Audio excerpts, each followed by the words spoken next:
This week on the Nonprofit News Feed, brought to you by Whole Whale, B Corp Digital Agency. My name is George Weiner. I'm the Chief Whaler of Whole Whale, and we have Nick Azulay, Digital Strategist at Whole Whale.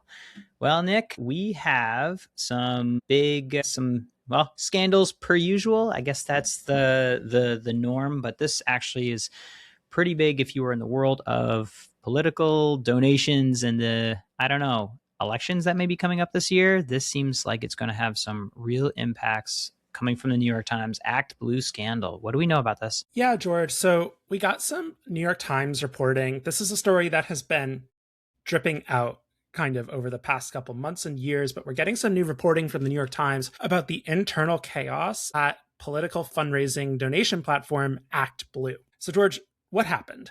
Well, it appears that Act Blue may have misrepresented its donor vetting practices to Congress. Congress was interested in understanding their vetting processes when it came to foreign donations, right? Obviously, you can't accept foreign donations. There's certain regulatory requirements around how you accept donations on your platform, right? You need to fill out your job, occupation, etc. It seems like it's a complicated kind of compliance issue, but the platform is really getting scrutiny from Congress, infighting within Act Blue's own legal teams, actually, and just kind of this drama that is trickling outward. It turns out that internal whistleblower concerns went unaddressed. There were mass resignations at the platform, and the breakdown of Act Blue kind of really decreased trust in it. There were nearly 23,000 campaigns and nonprofits that depend on this platform.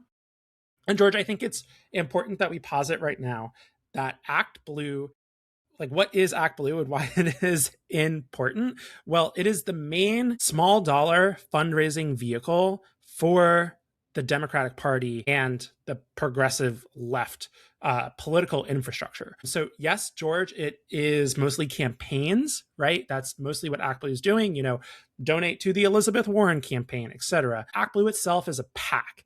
What that means is they act as a donation processor, but it's also more complicated than that. They are a PAC, they receive money, and then they disperse money as a PAC to the candidates' official campaigns, right? So it should not just be considered as kind of like a normal donor portal. How this works within the political sphere is much more complex than that. But George, if you actually look at Act Blue usage statistics, you can see that it has just spiked every election year for the past 5 years.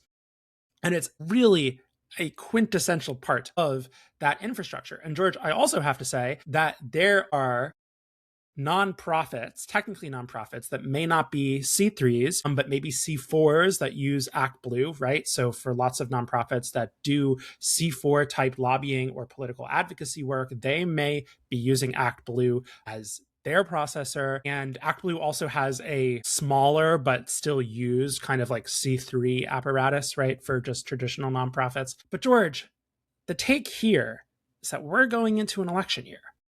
This is the midterms. The midterms are in soon. They're in half a year. And Act Blue is getting dragged in front of Congress. By the way, not necessarily a good faith Congress, not necessarily a Congress that's led by the GOP that doesn't have something to gain from Act Blue being in turmoil. But George, I think that my take is, this was an obstacle that anybody could have seen coming, because there was so little diversification. And there was reason for that, right? Campaigns get bought into this infrastructure. There's tons of data sharing. The infrastructure is simple. It's easy to use, easy to set up, very easy to set up donate pages. I have personally worked on Act Blue to build donate pages, right? It's a platform that works. But George, man, what a risk. And I think it remains to be seen whether or not this impacts the fundraising infrastructure going into the midterms. Yeah, if you look at the usage of Act Blue, and this all your eggs in one technical basket becomes clearly a risk versus reward. The adoption cycles, and you can look up these stats on Built With and look at the number of websites that technically run that code. There are massive, massive spikes. Probably we'll call it 9-ish to 12 months prior toward major elections. This technical infrastructure is being built into the back end prior to the election cycle, and changing midstream is very hard. I don't know if you have ever tried swapping out your donation forms in the middle of December, but that's potentially what you might be looking at if things go sideways with ActBlue, if there are sort of like cease and desist on their ability to operate and, I don't know, get access to banking, which has been known to be pulled for organizations that violate the agreements and things like that. I have a hard time understanding. I think there was a concerning point in that article where they're talking about how the law firm and senior executives were at odds. So in the back of my mind, if I am using ActBlue, if I'm on that technology stack, I would be asking what is plan B? How quickly could we implement it into our setup? I would be doing that now. Yeah, George, that was an interesting twist in the article. Apparently, their law firm, Covington and Burlington, wrote memos to ActBlue saying this presents a substantial risk for ActBlue.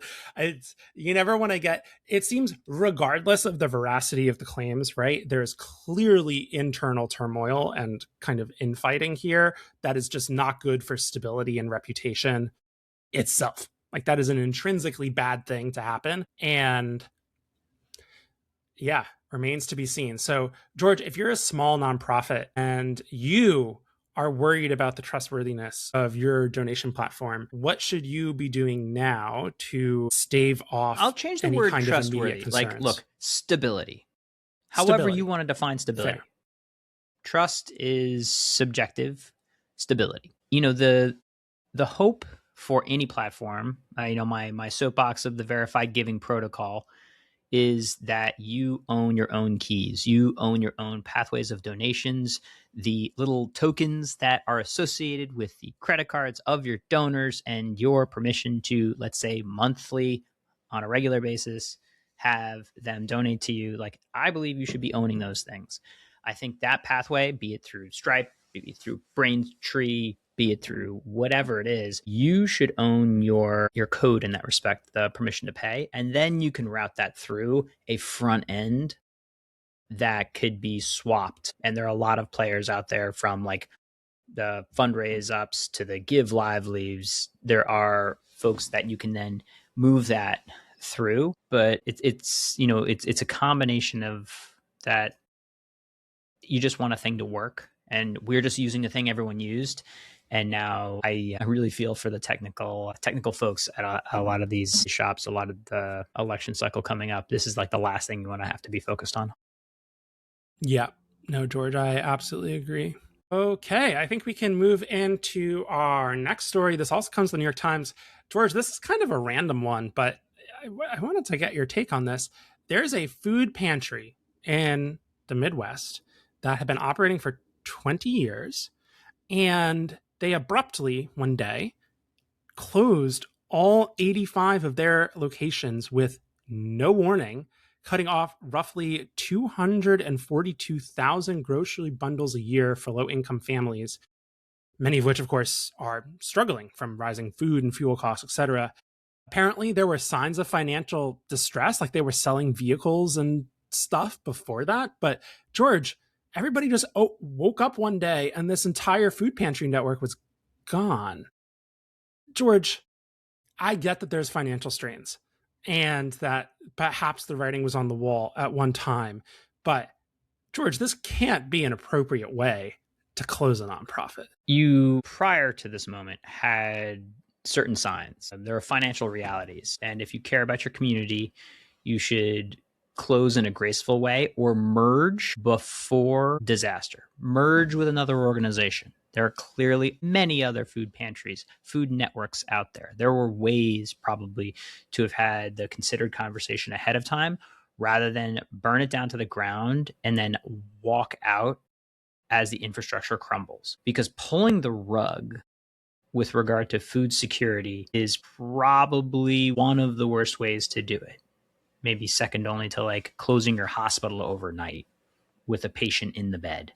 You're like, sorry, the lights are out now. You're like, what do you mean? And you've built dependency, you have relationships, and all of those go away because you didn't manage your financials in a way that like, all right, we're going to close half of our shops. We're going to hand this over to this community, or we're going to run it with volunteers. We're going to have to, I think it should be brought to attention that like This is why you should be talking about mergers sooner, because otherwise the damage you do is far greater than the help perhaps you've done over a number of years. This is a classic critique of certainly international aid and international philanthropy, where I go in and suddenly give away, let's say, a whole type of clothing or apparel like a shoe or glasses, completely eviscerate the local industry and its ability to produce that material because you're giving it away for free, and then you go out of business, and then suddenly people don't have shoes or people don't have glasses or people don't have the local infrastructure and means to support themselves because they built up dependency artificially supported by you. So this is a devastating example of philanthropy done wrong when you remove support overnight. Yeah, George, I think that was a poignant way of putting it. It's just, they knew. You know this is coming. Like, give people a heads up. Like, man, that's crazy. Okay, George. The last one we want to talk about is the Nonprofit Wellness Index, our take at understanding how the nonprofit sector is performing month to month, way more efficient than the 2 or 4 or 5 or whatever years it takes to get that data from the Bureau of Labor Statistics. George, we saw this month in March an increase in charitable ad spending against maybe more missed signals in other parts of the index. What are you thinking about here? Yeah, we are coming up on a full year of looking at these numbers, being able to benchmark them. It has been, I'll just be honest, it has been hard to track all of these numbers in all of these ways and then also provide a consistent weighting. What we're sharing with is just raw total counts of the amount of charitable ads that we see across things like donations and nonprofits and things being run on the platform, steadily increasing sort of in this year, certainly reaching a new local sort of high on ad spend that started in late February. And I think more interesting, I think, for the job front, because we try to find a way to merge these together. For jobs, we definitely had a brutal start to the year. It was one of the lowest days on record ever measured for us in January. Now, suddenly, in the second half of February, reaching a new local maximum all-time measurement for jobs being posted on sites like Idealist, LinkedIn for nonprofits, jobs that we can filter for, and Glassdoor. We're at a new high for that just recently, moving through March. And, on the macro side, adding more jobs than before kind of reflects that, but not quite. So I see things trending up, actually. And we'll share those data points in the newsletter, of course. Absolutely. I think that's a good analysis. Remains to be seen what plays out and how and if global trends such as just market volatility, rising fuel costs, etc. Apparently, it all comes down to one Strait of Hormuz. One. That's what it comes down to. Apparently, we shouldn't build our entire global infrastructure around burning dead dinosaurs. Maybe that's a thing we should look at. Yeah. If only, George, there were clean energy projects that would have insulated from the effects of this. If only we didn't literally park all of those on the side in favor of drill, baby, drill, because we control all the oil. Oh, wait, no, we don't. Well, that's all I got for you, George. Alrighty, let me see if I can get you a dad joke. Okay, race to the dad joke. This is an easy one. Where does the nonprofit fundraiser focused on gardening go for raising funds? Wait, say that again. Nonprofit gardener. All right. Where does the nonprofit gardener raise money? I don't know, George. Grassroots support. Not my best. I see. It's there, though. Grassroots. Tis the season. All right, Nick. Let me see if I got one, George. Nope, I don't. Hold on. I got another one for you. Where? All right. Okay. All right. This is a better one. Where do nonprofit leaders go fishing? I don't know. Donor pools. There you go. That was not bad. Yeah, that would make sense. All right. Next time. Thanks, George. Bye.